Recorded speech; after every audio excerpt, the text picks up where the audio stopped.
ကဲ episode 1တော့ကြည့်ပြီးပြီအဲ့အကြောင်းပြောကြရအောင်ပထမဦးဆုံးတော့ quick review လေးလုပ်လိုက်မယ်ပေါ့နော် overall show အနေနဲ့သဘောကျတယ်နောက်ပြီးတော့တရုပ်ဆောင်တွေကိုလည်းကြိုက်တယ်ပေါ့နော်ဒီ scene တွေနဲ့ set တွေဒီပြထားတဲ့ scene တွေကိုလည်းသဘောကျတယ် first initial reaction ကဘယ်လိုပြောရမလဲအဲ့လို game of HBO ရဲ့ဒီ Game of Thrones House of the Dragon လို့ဘာညာကြည့်ရဆိုလို့ရှိရင်ကွာကိုရီးယားသိရမလားနန်းတွင်းကအဲ့လိုကွာ very အဲ့လို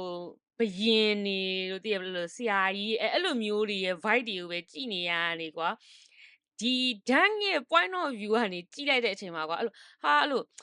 နှိမ့်ဆက်ခံဘယ်လိုလုပ်မလဲပေါ့နော်သိလားဒီကောင်လေးကိုဝိုင်းနှိမ့်ဆက်နေရောလူတွေအကုန်လုံးကတယောက်ပြီးတယောက်ကအဲ့လိုနှိမ်နေကြတယ်ပေါ့နော်ဘာလို့ဆိုကိုရီးယားဇလန်ကြည့်လို့ဆိုရင် main character ရဲ့ energy ကိုယူတာကို green house black house တွေလုံနေရနေဒီကောင်လေးကိုကြည့်လိုက်တဲ့အချိန်သူ့ဝိုင်းနေနေတယ်အဲ့လိုဘယ်လိုပြောရမလဲသူ့အတွက်ကိုဒီကောင်လေးတခုခုတော့ဖြစ်လာအောင်လို့ support ပေးခြင်းနဲ့ဆို vibe လေးတခုရတာကွာတိလားအရေးကြီးဆုံးကတော့ Dan ကိုသဘောကျရပေါ့နော်ဒီ show ကဒီ Game of Thrones တို့ House of the Dragon တို့လိုမျိုးမဟုတ်ဘဲနဲ့ Dan နဲ့ Egg ရဲ့ point of view ကနေကိုပဲရိုက်ထားတဲ့ဆိုတဲ့ဟာမျိုးဖြစ်တဲ့အတွက်ကြောင့်မလို့ဒီ main character တွေကိုသဘောမကျဘူးမကြိုက်ဘူးဆိုလို့ရှိရင်ဒါဘယ်လိုပြောမလဲ show တစ်ခုလုံးကကြည့်ရမှာမိုက်တော့ဘူးပေါ့နော်ကိုက main character ဒီတယောက်ရှိသူ့မှာမကြိုက်ဘူးဆိုလို့ရှိရင်ကြည့်ရအဲ့လို vibe မမိုက်တော့ဘူးပေါ့နော်အဲ့တော့ဒီ show casting တွေအနေနဲ့လည်းတော်တယ်လို့ခံစားရတယ်ပေါ့နော်နောက်ပြီးတော့ဒီမှာအဓိက Dan ပေါ့နော် Dan ဆိုလို့ရှိရင်လည်းသူကအဲ့လိုအရေးရှိထောင်ထောင်မောင်းမောင်းနဲ့အဲ့လိုမိုက်တယ်ဟိုမှာဒါပေမဲ့သူ့ပုံစံလေးကအဲ့လို cute ဖြစ်တဲ့ vibe လေးလည်းသွားရတယ်ပေါ့နော် Dan ကိုတော့တော်တော်သဘောကျတယ် Dan ကသူက Irish actor နောက်ပြီးတော့ American football ဒီ rugby player ပေါ့နော်အရင်တော့အဲ့တော့သူကအဲ့ကြောင့်အရက်ရှိထောင်ထောင်မောင်းမောင်းနဲ့သူ့ရဲ့ဒီ role နဲ့လည်းလိုက်တယ်ပေါ့နော်ဒါပေမဲ့ဒီထက်3လက်မလောက်ထပ်ပြီးတော့အရက်ရှိသွားလို့ရှိရင်ပို့ပြီးတော့လုံးဝ perfect ဖြစ်သွားမယ်လို့ပိုထင်တယ်ပေါ့နော်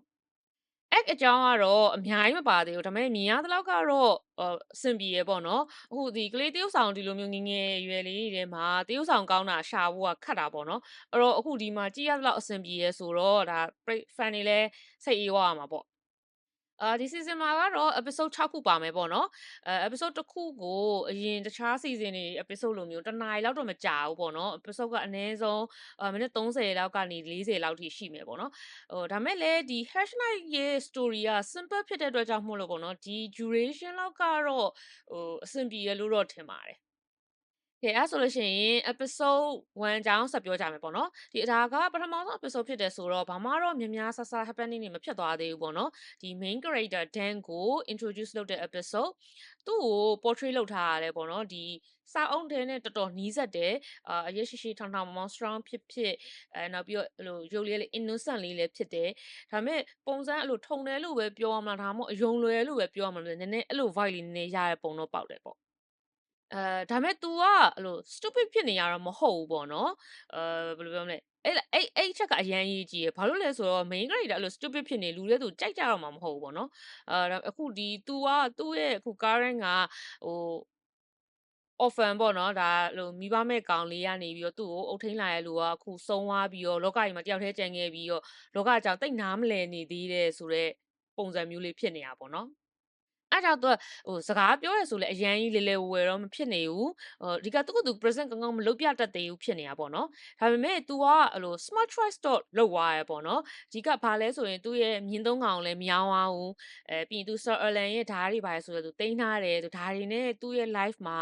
ဘလို့ရှေ့ဆက်မလဲဆိုတော့ဒီ future plan တွေကိုလည်း तू plan နေရဆိုတဲ့ပုံစံမျိုးလေးပြသွားတယ်ပေါ့နော်ဒါမဲ့Dan နဲ့ပတ်သက်ပြီးတော့ပေါ့နော်နောက်ထပ်အကြောင်းတစ်ခုပြောပြချင်တာရှိတယ်ဒါပေမဲ့အဲ့ဟာလေးက spoiler လေးဖြစ်နေတော့ပိုဒီ video နောက်ဆုံးကျမှပြောပြမယ်ပေါ့နော်overall ကြည့်မယ်ဆိုလို့ရှိရင်တော့ Dan ရဲ့ character ကိုသဘောကျတယ်နောက်ပြီးတော့သူ့ရဲ့ character ကို portray လုပ်ထားတဲ့ဥစ္စာကိုလည်း happy ဖြစ်တယ်ပေါ့ဒီ show ကိုစကြည့်ကြတဲ့ပေါ့နော်မြင်ရတဲ့ vibe တစ်ခုပေါ့နော်ဟို Game of Thrones တို့ House of the Dragon တို့နဲ့မတူဘူးပြောသလိုပဲ Game of Thrones တို့ House of the Dragon တို့ဆိုလို့ရှိရင်ဒါဟို kingdom တွေအချင်းချင်းချမယ်နိုင်ငံရေးချင်းချင်းတွေလူးကြမယ်နောက်ပြီးတော့ကဘာကြီးကို White Walker လက်ထက်နဲ့ကဲတင်ကြမယ်အဲ့လို very heavy တွေပေါ့နော်ဒါပေမဲ့ Night of the Seven Kingdom ကတော့အဲ့လိုမျိုးမဟုတ်ဘဲね very grounded ဖြစ်တယ်ပေါ့နော်ဒီ မိဘမဲ့ကောင်လေးတယောက်ကဒီလိုလောကကြီးမှာဘယ်လိုပုံစံမျိုး survive ဖြစ်မလဲဆိုတဲ့ရာမျိုးလေးတွေကိုမြင်ရမှာပေါ့နော်အဲ့တော့ Dan ရဲ့ပြဿနာတွေကိုဟို show ကပြဿနာတွေနဲ့ရှင်းလိုက်လို့ရှရင်ဒါတိတ်တိတ်လေးပေါ့နော်ဟို Dan ရဲ့ပြဿနာဆိုရှင်ဒီနေ့သူဘာစားရမလဲသူဘာမှအေးရမလဲပတ်စံဘယ်လိုရှာရမလဲဒီနှစ်ကြီးတစ်နှစ်ကိုသူဘယ်လိုဖြတ်တန်းရမလဲပေါ့နော်ဒီလိုမျိုးလေးပေါ့နော်ဟိုကိုရီနဲ့တော့အရန် relate ဖြစ်တယ်ပေါ့နော်ဟိုတကယ်ဒီဘယ်လိုပြောမလဲဟို noble လူတွေမဟုတ်ဘဲနဲ့ small folk ပေါ့နော်ဒီလိုတာမန်ပြည်သူပြည်သားတယောက်ကနေပြီးရဲ့point of view လို့ပုံစံမျိုးလေးတွေကိုပြထားတဲ့ဆိုရယ်ပုံစံမျိုးဆိုတော့ကိုယ်နဲ့အရန် relate ဖြစ်တယ်ဆိုရယ် point of view လေးတွေတော့မြင်ရမယ်လို့ထင်တယ်အဲ့တော့ဒီ show မှာပေါ့နော်အဲ့လို language စကားပြောရသုံးတဲ့ keywords တွေ language တွေကအစာပေါ့နော်အဲ့လိုတခြား show တွေလိုမျိုး तू ကဟို lot အကြီးတွေမပါဘူး minor lot လောက်ပဲ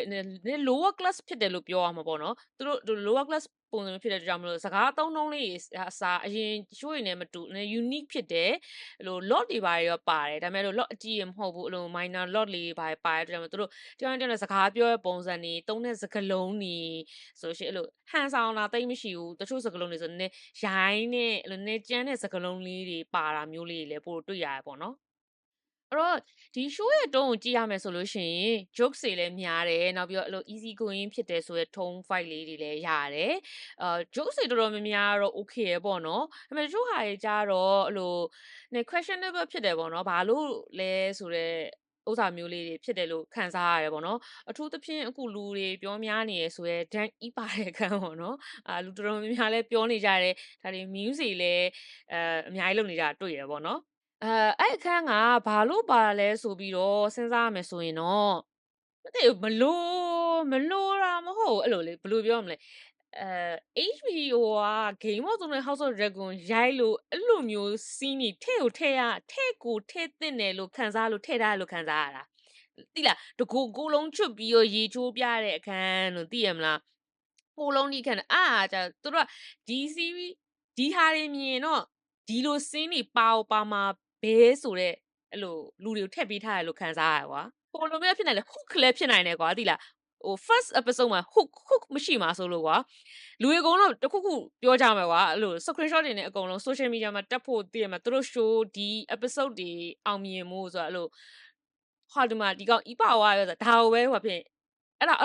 လူပြောအောင်လို့ထည့်ထားတယ်ဆိုတဲ့ scene လို့တော့ခံစားရတာပဲဒီစင်းကိုမြင်တော့အဲ့လို George တောင် shock ဖြစ်သွားတယ်လို့ပြောရပေါ့နော်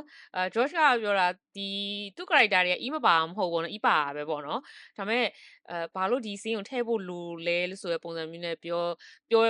ရပေါ့နော်အဲ့တော့I think HBO ကဒီ scene ကိုကြိုက်လို့အဲ့လိုထည့်ခြင်းလို့ထည့်ထားဖြစ်မယ်ပေါ့နော်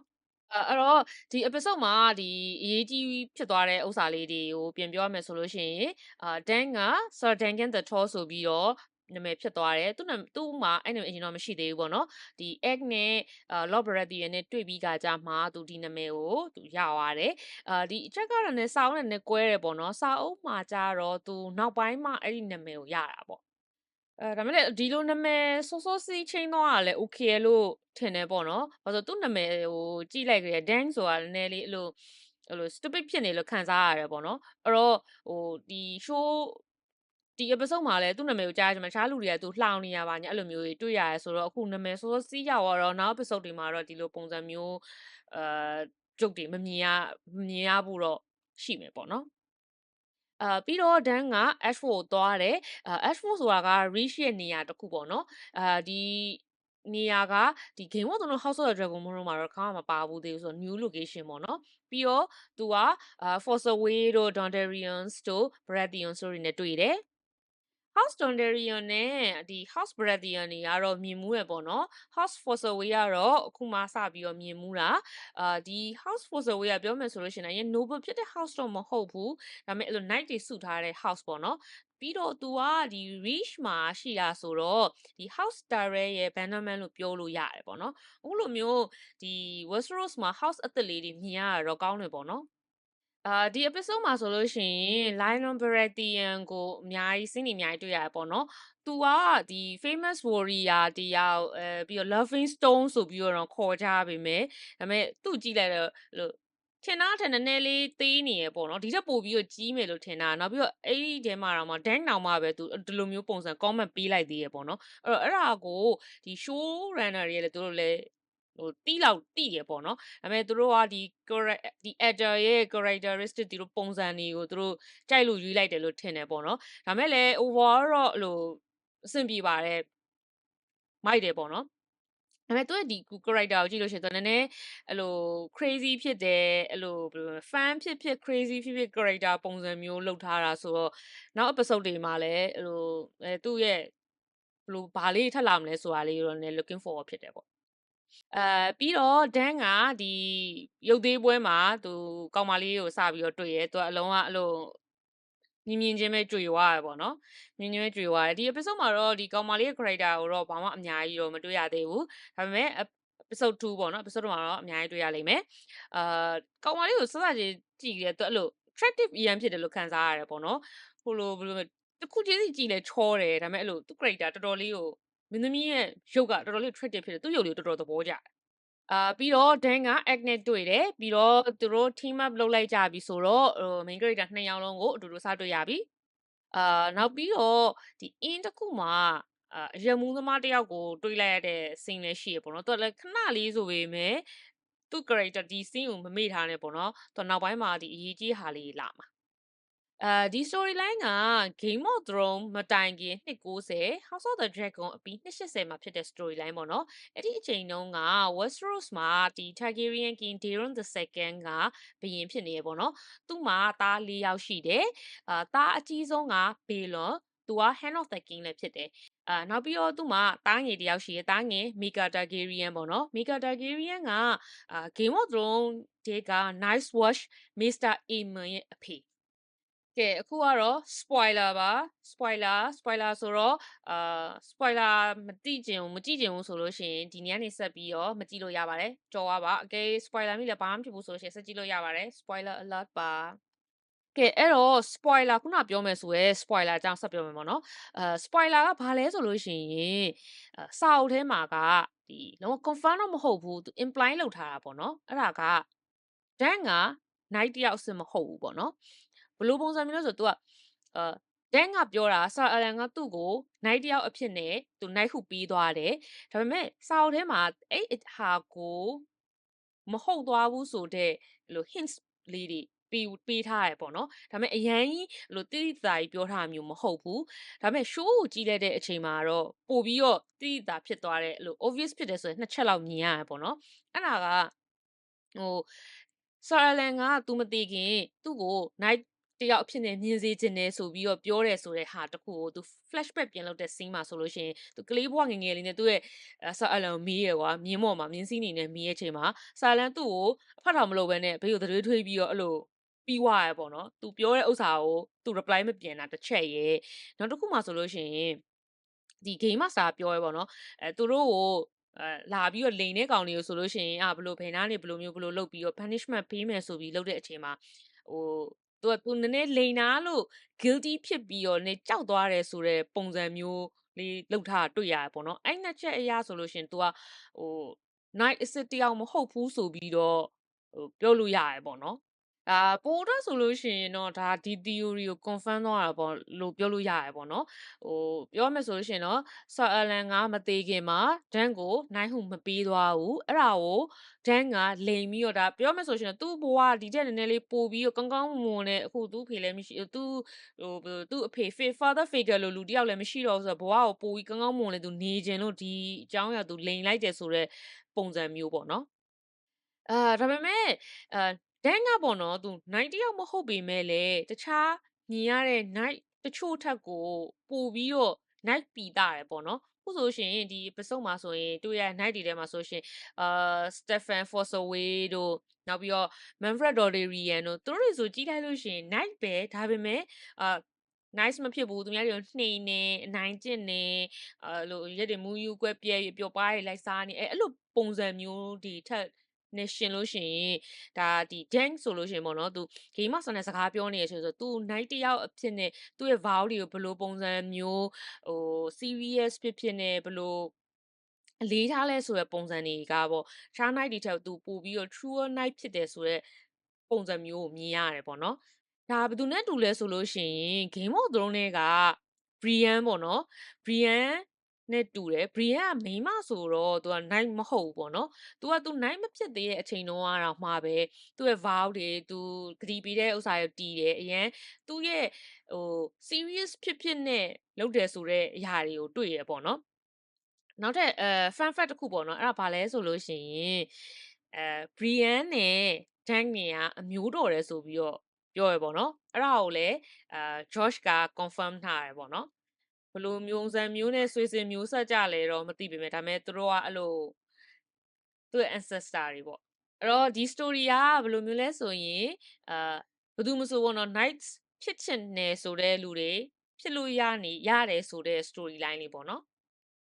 ကဲ overall ပြောမယ်ဆိုလို့ရှိရင်တော့ဒါ series အသစ်အတွက်ကတော့ good start ဒါ perfect မဖြစ်ပေမဲ့လည်းတချို့ fan တွေ